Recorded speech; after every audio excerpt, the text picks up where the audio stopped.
बिस्मिल्लाहिर्रहमानिर्रहीम। अस्सलाम वालेकुम। आज हम बायोलॉजी चैप्टर 2 का लेक्चर नंबर 6 कार्बोहाइड्रेट्स की क्लासिफिकेशन स्टडी करेंगे।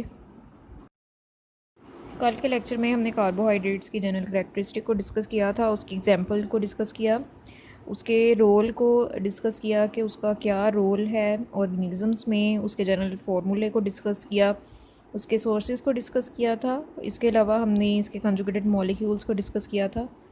आज हम इसकी क्लासिफिकेशन को डिस्कस करेंगे। Carbohydrates are also called saccharide. Saccharide word जो है वो ड्राइव हुआ है ग्रीक वर्ड से, जिसका मतलब होता है शुगर। अब इसके 3 मेन ग्रुप्स होते हैं जिसमें इसको क्लासिफाई किया गया है: monosaccharide, oligosaccharides and polysaccharides. Mono mean 1, saccharide का मतलब शुगर यानी सिंगल शुगर या 1 शुगर।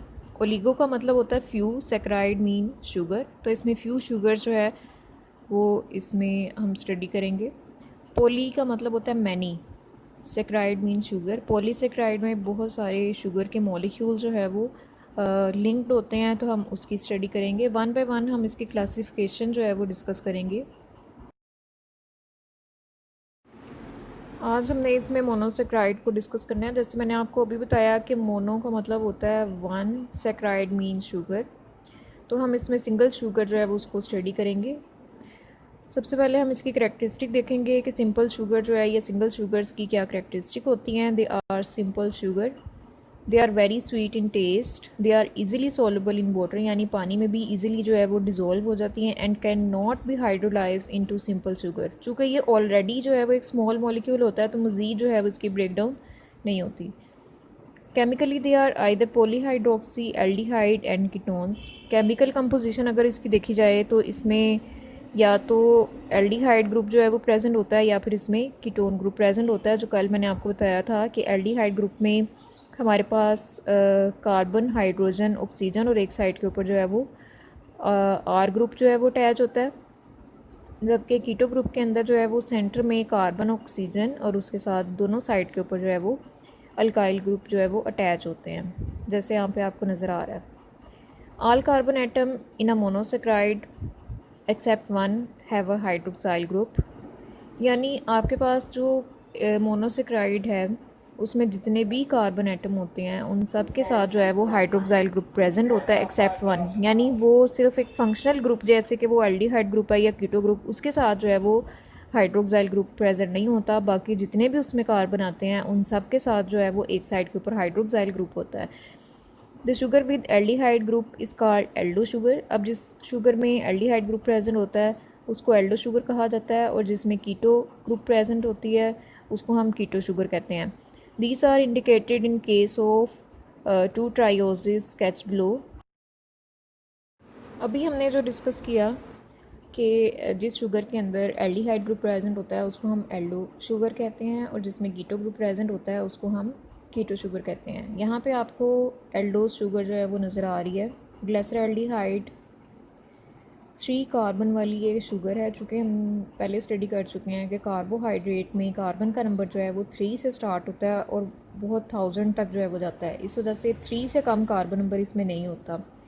अब यहाँ पे आपको रेड वाला जो है वो नज़र आ रहा है। यहाँ पे एल्डिहाइड वाली शुगर में रेड ग्रुप, रेड कलर से जो शो किया गया है वो यहाँ पे एल्डिहाइड ग्रुप है, जिसमें कार्बन की एक साइड के ऊपर ऑक्सीजन है और दूसरी साइड के ऊपर हाइड्रोजन है। सेकंड वाली जो कार्बन है उसकी एक साइड के ऊपर हाइड्रोक्साइल ग्रुप है, दूसरी साइड के ऊपर जो है वो हाइड्रोजन है। सेम थर्ड कार्बन के साथ भी एक साइड के ऊपर जो है वो ऑक्साइल ग्रुप प्रेजेंट है, एक साइड पे हाइड्रोजन है और नीचे उसके हाइड्रोजन मौजूद है, चूँकि कार्बन की वैलेंसी जो है वो इस तरह स्टेबल हो गई है। ये ग्लिसरॉल्डिहाइड 3 कार्बन वाली शुगर है। दूसरी साइड के ऊपर अगर कीटो ग्रुप जो है वो कीटो ग्रुप की शुगर देखें तो उसमें जो कीटो ग्रुप है, तो कीटो ग्रुप जो है वो चेन के सेंटर में आता है, चूँकि उसके दोनों साइड के ऊपर जो है वो आर ग्रुप अटैच होते हैं। तो यहाँ पे आपको नज़र आ रहा है कि पर्पल कलर से जो है वो कीटो ग्रुप यहाँ पे शो किया गया है। सेंटर में उसके ऊपर कार्बन जो है वो प्रेजेंट है, उसके साथ एक साइड के ऊपर हाइड्रोक्साइल ग्रुप है और 2 हाइड्रोजन अटैच है। सेम नीचे वाली कार्बन के साथ भी हाइड्रोक्साइल ग्रुप प्रेजेंट है और 2 उसके साथ हाइड्रोजन प्रेजेंट है। इसका नाम है डाई हाइड्रोक्सी एसीटोन। यानी डाई मीन 2, हाइड्रोक्सी का मतलब 2 हाइड्रोक्साइल ग्रुप इसमें प्रेजेंट हैं, और एसीटोन जो कीटो ग्रुप होते हैं जिन मॉलिक्यूल्स के अंदर प्रेजेंट होते हैं, उसकी पहचान ये होती है कि उसके नाम में एसीटोन आता है, ONE उनके नेम के एंड पे आता है, जो इस बात को जाहिर करते हैं कि इसमें कीटोन ग्रुप जो है वो प्रेजेंट है। Other monosaccharides in nature, monosaccharide with 3 to 7 carbon atoms are found, यानी जो सिंगल शुगर्स हैं उसमें कार्बन नंबर जो है वो 3 से लेके जो है वो 7 तक जो है वो प्रेजेंट होता है। दे आर कॉल्ड ट्रायोसिस, यानी अगर 3 कार्बन है तो उसको हम बोलते हैं ट्रायोसिस, अगर तो 4 कार्बन है उसको बोलते हैं टेट्रोसिस, 5 कार्बन को पेंटोसिस, 6 कार्बन अगर प्रेजेंट है तो हेक्सोसिस, एंड अगर 7 कार्बन प्रेजेंट है तो हेप्टोसिस जो है वो बोला जाता है। They have general formula CH2ON, where N is the whole number from 3 to many thousand. Two trioses mentioned above are intermediate in respiration and photosynthesis. जो 2 trioses अभी हमने ऊपर डिस्कस किए हैं, ग्लिसरल्डिहाइड एंड डाईहाइड्रोक्सी एसीटोन, ये दोनों जो है वो इंटरमीडिएट होते हैं जब रेस्पिरेशन का प्रोसेस होता है एनिमल सेल में वहाँ पे, और जब फोटोसिंथेसिस का प्रोसेस जो है वो प्लांट सेल में होता है तो वहाँ पे वो जब ग्लूकोज की फर्दर ब्रेकडाउन होती है तो वहाँ पे उन दोनों की फॉर्मेशन होती है।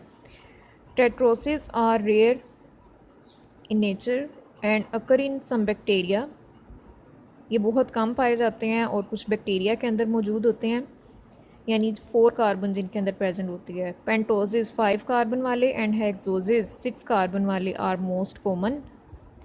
From biological point of view the most important hexose is glucose, यानी 6 कार्बन शुगर जो है वो ग्लूकोज है। It is an aldose sugar, यानी कि इसके अंदर जो है वो एल्डिहाइड ग्रुप प्रेजेंट होता है। Pentose and hexose sugar, ribose 5 carbon sugar है, यहाँ पे आपको नज़र आ रहा है कि कार्बन जो है वो 5 प्रेजेंट हैं। सबसे पहले आप कार्बन को अरेंज करेंगे, उसके बाद फर्स्ट कार्बन के ऊपर एल्डिहाइड ग्रुप को अरेंज करेंगे। रिमेनिंग कार्बन्स के साथ आपने इसमें राइट साइड के ऊपर हाइड्रोक्साइल ग्रुप जो है वो प्रेजेंट होते हैं।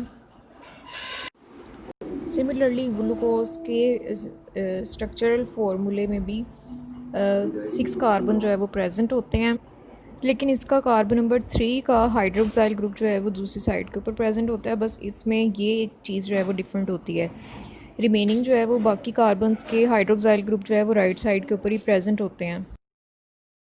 ओके, थैंक यू, अल्लाह हाफिज़।